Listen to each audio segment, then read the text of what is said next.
It's Laura Eubanks of Design for Serenity with your succulent tip of the day, and I'm doing it. I've been talking about it and dreading it, but I am ready to tackle this hot mess behind the pond.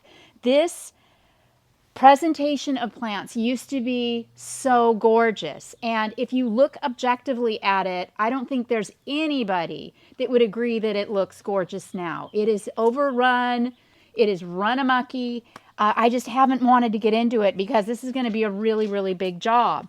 So we had just torrential rains yesterday in San Diego, and I actually came out and used this little tubing to drain this pond 6 times yesterday.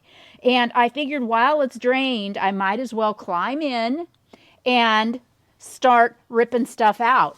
You know, before the rain started, I was able to do a little bit right here because I'm going to be pulling all of this out too and resetting it.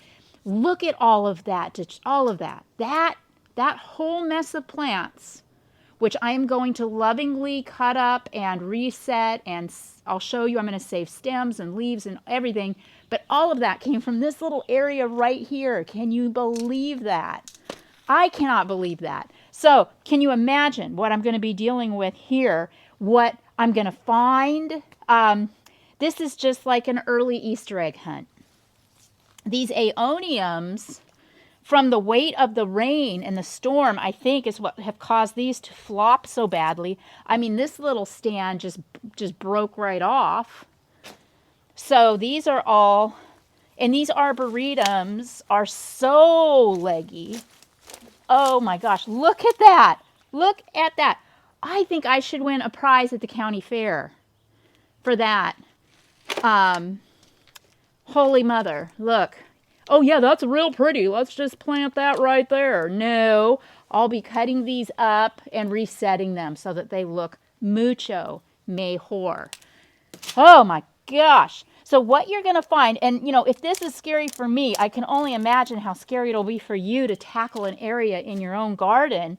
But what's going to happen, I promise you, is that it's going to look so much better once you get everything out that you're going to be really, really encouraged to start putting everything back. Look at this Lucier, this sticks on fire, and all of that brilliant color up at the top. But all the rest of that green, stemmy legginess is not appealing to me. And knowing the potential that this plant can get as big as an SUV, I need to get in there with a shovel and get that out and work with it as a cutting. So I'll take you through the process as I go. When we meet again tomorrow, you will see that I have made a lot more progress. But in the meantime, if it's not raining where you're at, please get outside and tackle an area of your garden and start working on resetting and putting things back. Since I know that many of you are following my advice and racing out there and getting started, I don't want to leave you hanging. So when you pull some of these big, beautiful things out of your garden, if you're unclear about what to do with them, this is an aloe distans, and it has an upright growth pattern. But as you can see, it's not upright. So first thing that I'm going to do with this aloe, and what I would suggest with most all aloes, is remove this pup. This is a very viable new little plantlet, so this will get planted somewhere. And see all these long roots? Completely unnecessary. So even if you wanted to reset this plant as is, you should first limb up all of these roots. I've given things something to play with over here. Okay, so see, now look at how much easier it's going to be to set this plant back in the ground now that you've limbed up all the roots. However, I am not going to set this back in the ground like this. That was just giving you that as an option. I want to reset it where it's going to grow straight. So I'm going to limb it up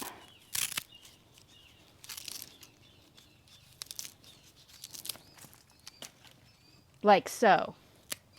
I'll take off a few of the bottom leaves, and what I've left is this little nub, which I will then set back in the ground to start a brand new aloe. This trunk, out of respect for all of you that have asked me to do this for so long, I am going to plant this in a pot, and I'm going to see what happens. I'm going to see if new plantlets start growing from any point on the stem. Another little update. Thing has earned his keep. He will eat tonight because look what he brought me this morning. This, ladies and gentlemen, is the bane of my existence, the Southern California vole with a V.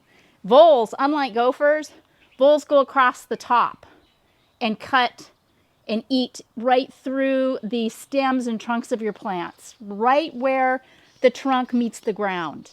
They are not a friend of the garden, and I'm so proud of Thing for catching this little varmint before it had a chance to decimate my bougainvillea, my brugmansia, my wisterias, my stephanotis, and so on.